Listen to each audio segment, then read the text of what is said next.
Sejam muito bem-vindos a mais uma edição da nossa Resenha da Bola nesta terça-feira, dia 29 de abril de 2025.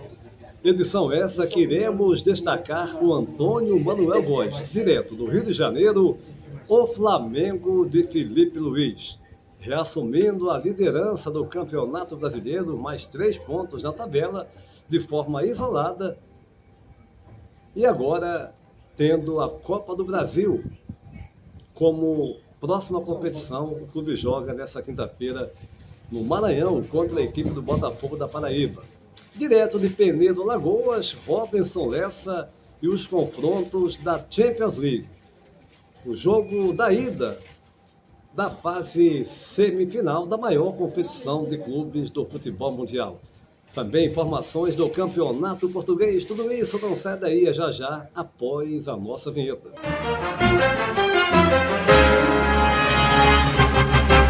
E a gente inicia mais uma edição da nossa Resenha da Bola, excepcionalmente nesta terça-feira, já que, notícia em todo mundo, tivemos um apagão aqui na Europa, mais precisamente aqui em Portugal, na Espanha, parte da França, Itália, enfim, um caos total nesses países aqui em Portugal, onde eu resido, enfim.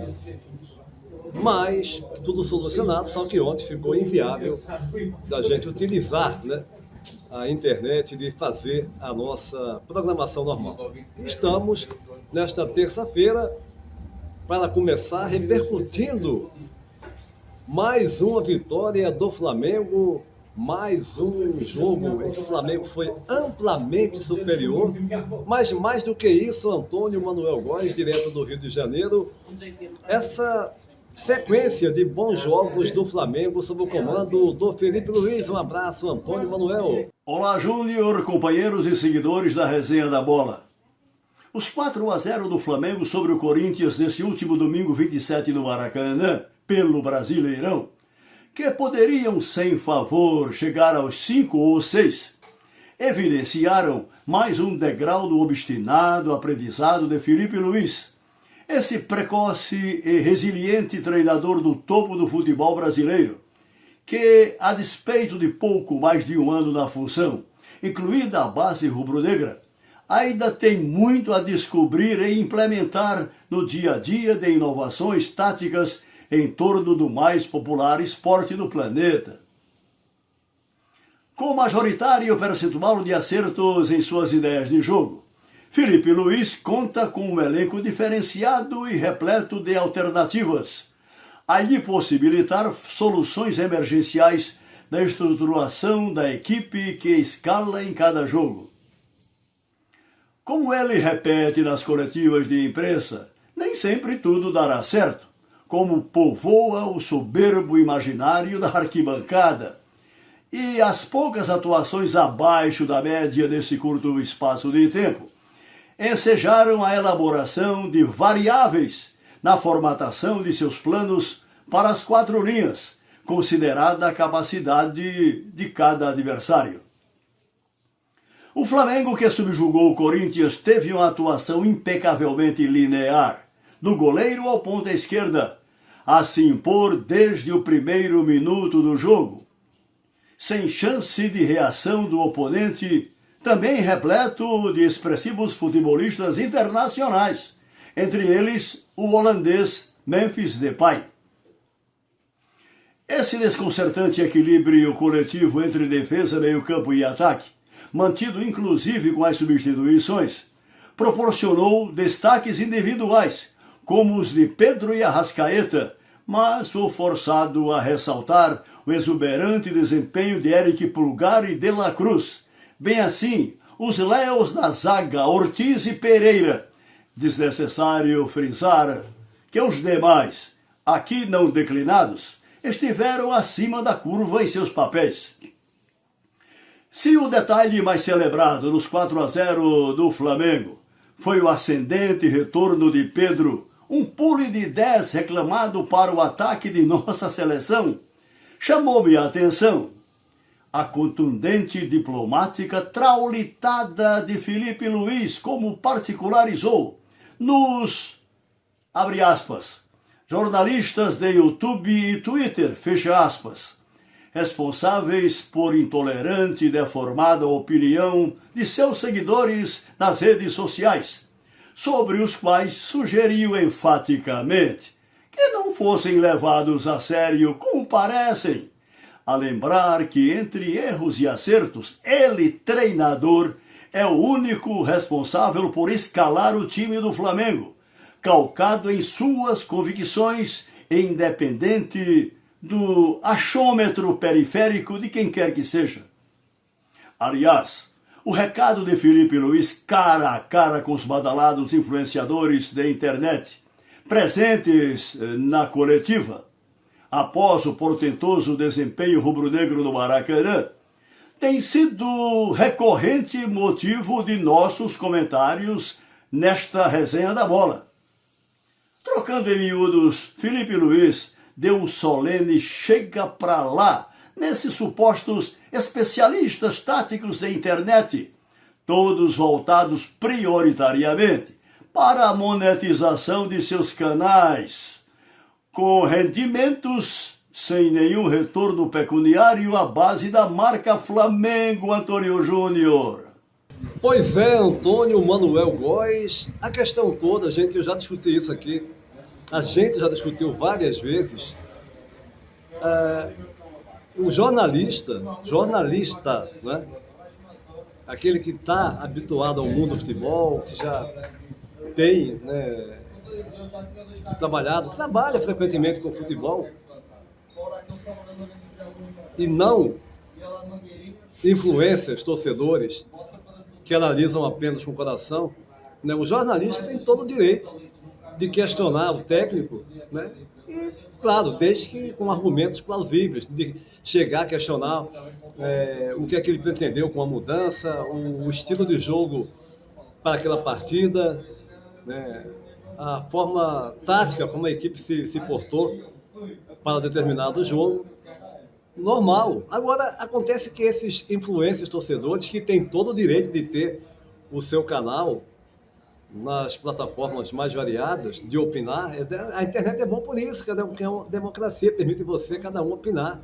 Agora, a partir daí, torcedores, influencers, participar de coletivas de imprensa ou da zona mista, eu acho totalmente descabido, porque eles analisam unicamente com a paixão, gente.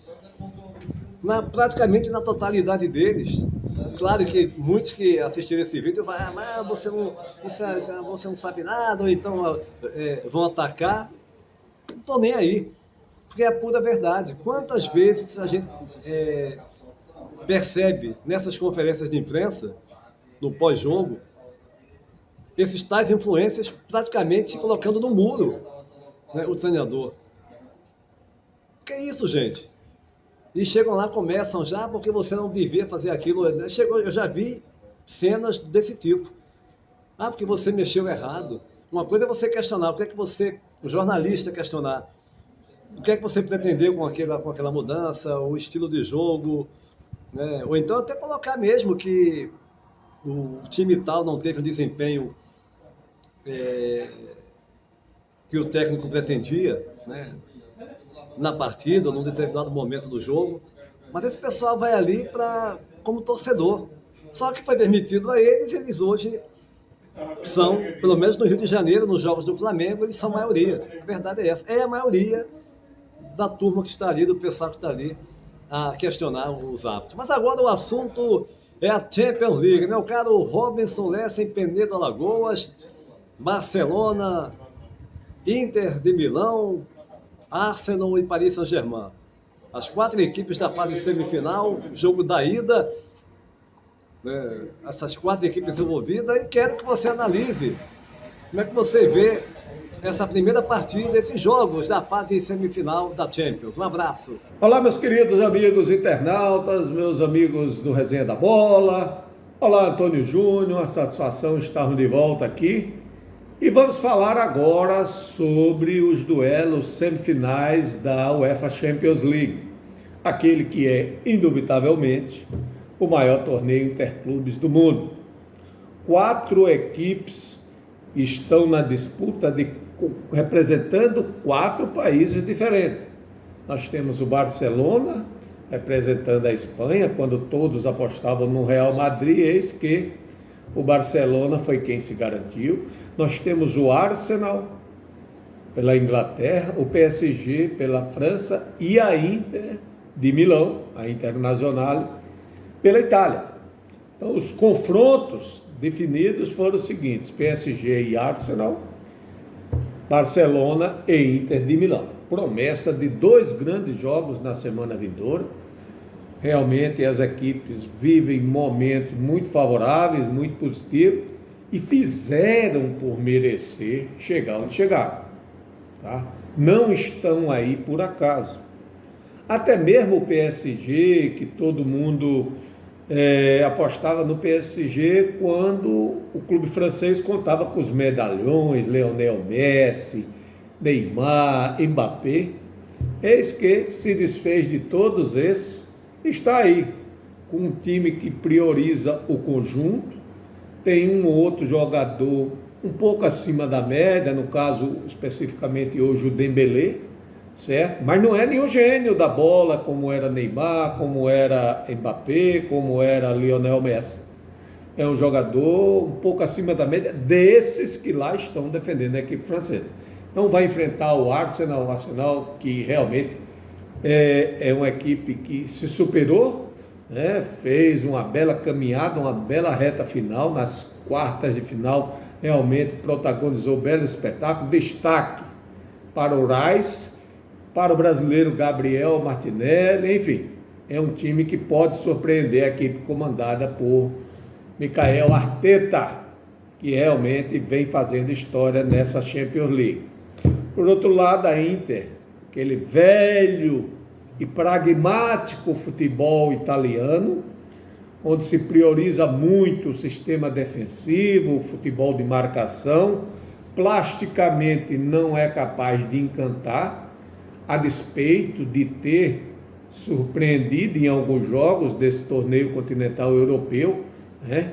O Lautaro Martinez realmente vem fazendo muitos gols e a Inter vem aí tentando surpreender o Barcelona que está no final da Copa do Rei, está na liderança do campeonato espanhol, 4 pontos de vantagem sobre o Real Madrid, e é semifinalista da Champions League. Então, o time catalão vem aí realmente fazendo uma bela caminhada nessa temporada e tem chance, sem sombra de dúvida, contando com a excelente fase do Lamine Yamal, com os gols do Lewandowski, com Pedro e Gavi no meio de campo fazendo a diferença e principalmente com as belas atuações do brasileiro Rafinha, que no meu modo de entender é o maior favorito a receber a bola de ouro dessa temporada.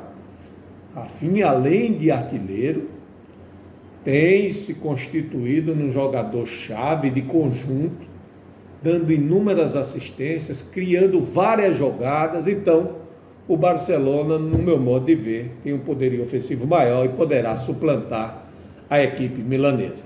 Esperamos 2 grandes clássicos. Muito obrigado, forte abraço e até a próxima, pessoal! É verdade, Robinson Lessa, semifinais da Champions League com jogos que prometem, né? Nessa terça-feira teremos aí o Arsenal recebendo a equipe do Paris Saint-Germain, e você colocou bem, né? O Arsenal tem o Rice numa grande fase, o brasileiro Martinelli também, enquanto que o Paris Saint-Germain de fato tem um conjunto muito forte.